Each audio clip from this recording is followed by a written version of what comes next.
Descent into darkness. Several theories surround Dacheldor's escape from the black hole of his own creation. Some believe he erected a barrier around himself that allowed him free movement inside the black hole, and eventually he escaped through use of his own powers. Others believe he was lost in the black hole, constantly being ripped apart until a powerful warlock happened upon the black hole and accidentally freed Dacheldor while attempting to cast a potential spell. Still others believe that the black hole is a metaphor for a time in his life when he felt like an empty, all-consuming entity with no purpose. Regardless of which theory you believe, it is important only to realize what happened as a result of his imprisonment and what happened once he got out. According to his memoirs, the black tentacles consumed his spiritual energy as he lay drifting in the black hole. As long as he refused to allow them to devour the souls of other beings, the tentacles continued to feast on him. Since he was an ancient, they were able to pull energy from him long past the point where other beings would expire. Additionally, his immortality prevented the tentacles from killing him, and he soon understood that they would not stop until he found them new souls. He claims he regained control of his mind while inside the black hole, but he was never able to shake the newfound darkness gripping him as a result of experiencing the lives of his victims. He knew what it was to rape the souls of others, to take their very existence without mercy. He also knew what it was to feel everlasting pain as the tentacles tore the spirit energy from his soul to empower themselves. He began to realize his original desire to strike at his demon adversaries was little more than an attempt to feel powerful in a world where he once was powerless, and he began to despise the powerlessness the tentacles were now forcing him to endure.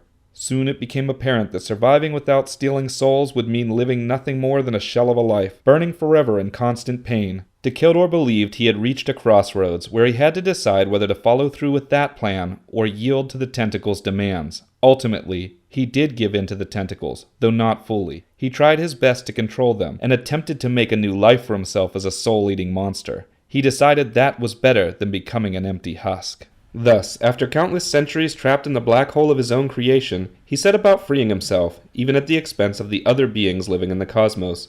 He noted this in one of the more intellectual passages of his memoirs. "I had to decide if I was a demon slayer or a demon. I had slain so many demons and had always thought it was for a good cause. But slaying any being for any reason can never be viewed as inherently good. On that note, the difference between slaying a demon and slaying an angel seemed little more than semantics to me, and, for that matter, slaying any being regardless of alignment seemed completely acceptable. It seemed the act of slaying was all I had ever really lived for. My struggle to fight the tentacles was my final attempt to keep up the lie that I was a demon slayer all along. In truth, I had always been just like the demons I fought so hard against.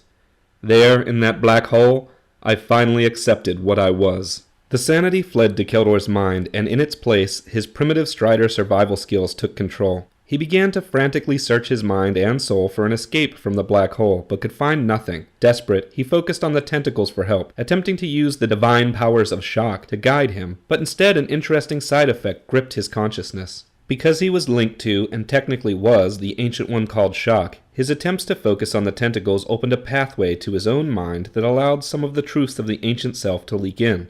Unfortunately, this also allowed the darker views of the Varshi to more deeply infest his brain, and his views of existence twisted to match that of Shock's. Seeing all other beings as inferior life forms, Dacheldor found a way to justify the devouring of mortal souls, and even found a means of suppressing their influence after absorption. He effectively recanted his vow to refrain from taking the souls of others, and replaced it with a vow to take the souls of only those whose minds he could suppress. He also gained the power to use the memories he absorbed and those of his own soul more effectively, allowing him to revisit past experiences and examine them as if he were living them again. With this new power and his new view of inferior life forms, the only thing holding back his escape was the knowledge of how to do so. Thinking back to his past, he used his updated understanding of existence to search for answers he had not previously discovered. He knew that by some means the angels had shifted him into a different plane by altering the wavelengths and movement speeds of his soul and body. In a sense, they changed the natural vibration of the person they wished to move from one plane to another, but he could not understand how this was possible. He knew that if he could do the same, he could move from his current plane into one where the black hole did not exist, thus escaping. What he did not understand was where one could discover the means to alter such natural forces. The answer to this question remained locked away in his past, in the teachings of the House of the Reaper. As a young Strider student, Dacheldor had been taught to wield magic through a series of complex equations and truths. The reason for the success of these spells rested in the subconscious of the Striders, but its true meaning was beyond their capacity. With a portion of his ancient powers unlocked, he was now ready for such true meanings and found he was able to see into his own subconscious and into the fabric of what allowed magic to work. Sight, sound, taste, touch, and smell grant only a crude view of the final results of a masterwork of mathematical harmony that exists all around us. The worlds, universes, planes, and everything within them are all nothing more than a collection of complex equations and numerical concepts. Broken down into its simplest pieces, any object becomes a mere concept, a mathematical idea. Concepts are most easily represented by numbers or strings of numbers, and when more than one concept is combined, it becomes a construct. These constructs, or mathematical patterns, combine with other constructs to form more tangible substances such as energy, spirit, matter, and thought.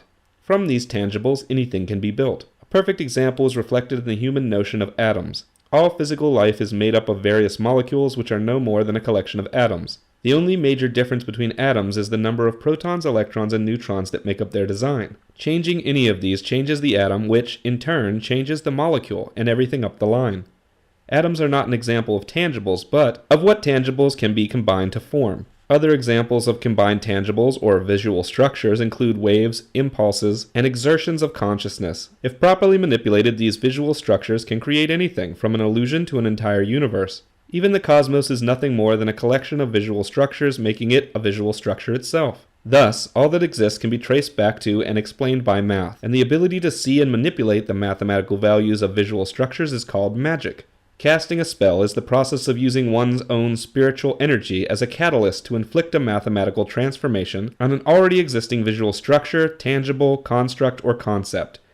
Each spell represents the precise mathematical equations needed to transform a given visual structure from one form to another. All Striders were hardwired to understand exactly how this magic worked. The process of transforming the math binding the cosmos together is actually as simple as seeing and changing a set of equations within one's own mind. Now fully awake to this, Dacheldor found that all he needed to control the very fabric of reality was to understand it. He could manipulate and wield all powers, abilities, substances, and forces if he simply understood their properties. So he quit searching for physical sources of power and instead searched only for understanding. Understanding was power, and the key to unlocking the physical prime. Again recalling the shift from his original plane to the current one, Dacheldor tried to pick up on the mathematical transformations used by the angels to change his body's vibrations. Finding what he needed, he attempted to repeat what the angels had done by forcing his entire being to vibrate and phase. That which had surrounded him disappeared, as its vibration began to differ from his, and new surroundings vibrated into sight, solidifying. He had successfully moved into a new plane, freeing himself from the black hole. As a result, he would forever be known as a planeswalker. The Lord of the Shadows. Dacheldor headed to the closest life-infested planet and landed on its surface like a comet.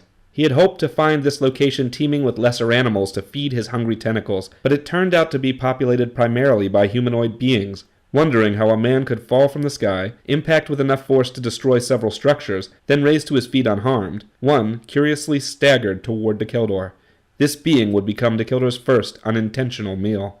He tried to warn the being not to come too close, but before he could open his mouth, the tentacles had already wrapped around the being's neck and torn the soul from his body.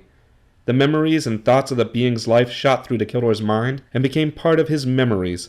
Thanks to the knowledge he had gained from shock, Dacheldor was able to suppress the personality of the soul ingested, but incredible sadness accompanied the feeding, as well as mild insanity. Regardless of how well he could block out the thoughts of those he fed upon, his victims' final memories would always be the same. Dacheldor bearing down on them, taking their souls. Regardless, Dacheldor was stronger. He knew that feeding the tentacles sedated them for a period, allowing him to think and act on his own. In addition, the memories he gained granted him the knowledge of those he fed on. Thus, an obvious answer to his dilemma was to feed until he learned what he needed to obliterate the tentacles for good. In addition to the memories of those he devoured, Dacheldor gained their abilities. Primarily due to his recent experiences in the black hole, he could use those abilities by understanding them mathematically. He decided this was the way he would eventually defeat the tentacles, so he set out to feed on as many souls as possible. Starting with the inhabitants of the world where he had just landed, he consumed whole families, destroyed entire cities, and absorbed all of the sentient beings he came in contact with. His desire to be rid of the pain caused by the tentacles was so great that it turned him into an even greater evil than they. The elderly, middle-aged, young, and children were all fuel for his intellectual forge. Any scrap of knowledge they had became his while they were wiped from existence. He became an intellectual powerhouse, and everyone else fell before him. After all, his victims were only mortals. Their lives were meaningless compared to his. When he finished absorbing all the souls on one planet, he moved to the next. He would stay until nothing remained. Then he would move on again. He was like a living blight, destroying all he met in a fool's attempt to save himself from destruction. Never truly living for anything but power, he became twisted and cruel. Soon there was nothing left to who he once was. Only a calculating being of pure darkness. His fear was gone, but replaced with rage and endless sadness. He had no more reason to fear, since nothing was worse than he. But he had no more reason to care, since he now viewed all beings as inferior. He had to believe they were inferior. If he did not, even for a second, his self-control would fade.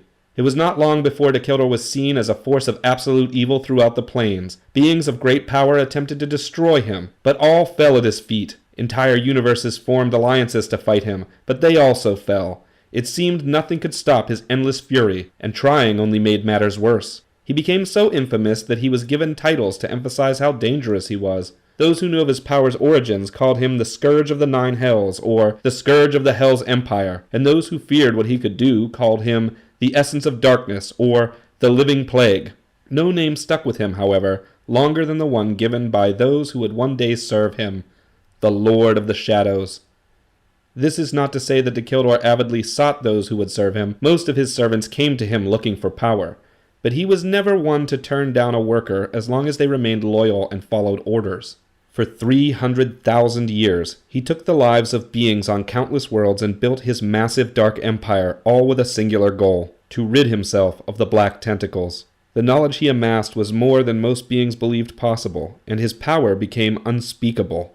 Most of what he learned was magical in nature, but the abilities he gained from those he absorbed made him highly skilled in all fields of research. He was able to create artifacts of great power and seek truths about his conditions. Eventually, he even created an arcane armor that could take into itself and release into its surroundings the damage dealt to its user as well as its user's pain. This armor effectively rid Dacheldor of the negative effects of his immortality curse.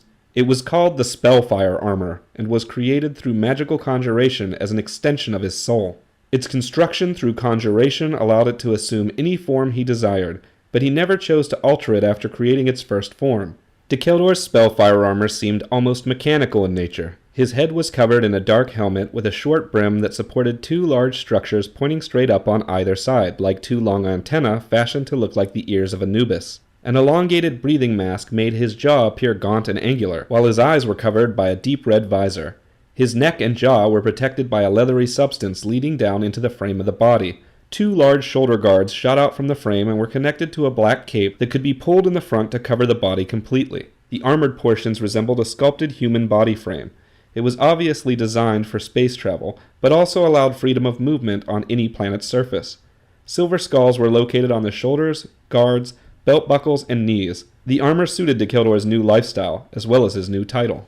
Unfortunately, his fierce appearance and quickly growing dark empire caused the inhabitants of the plains to band together against him. Even the mighty Lord of the Shadows was no match for the combined forces of an entire realm, and at the end of his 300,000-year reign of terror, Dacheldor's empire fell. The battle involved the strongest beings from across the plains, and an army so large that it spanned multiple universes. Many of the realm's greatest warriors became food for Dacheldor's tentacles, but ultimately, it was he who was defeated. Hurled into the flaming fury of a group of stars, his body was incinerated and left for dead. His empire and all that he had ever created was destroyed, and his research was taken and divided amongst the various governments of the realm. Large shrines were built to commemorate his death, and even larger shrines were built to honor those who had lost their lives fighting him.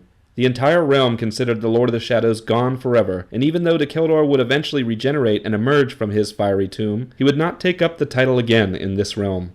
Respawning a body after being thrown into a star was no easy task. It involved slow movement away from the star through numerous regenerations until finally the body could reform elsewhere. It took Dacheldor years to return, after which all he had previously built was long gone.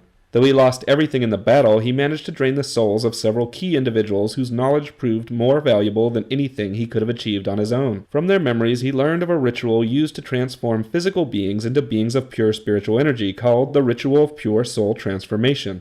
In theory, this ritual would destroy Dacheldor's worldly body, along with the black tentacles, and allow him to emerge as a being of pure living energy. He would be able to inhabit and control the bodies of others, but would never actually have a body of his own again. He saw this as a small price to pay for his freedom from the tentacles, and wasted no time obtaining the ingredients and artifacts needed to perform the ritual. Unfortunately, it had no chance of working because of Dacheldor's yet unrealized ancient soul. As an ancient, he was already considered a being of pure living energy that happened to possess the body of a strider.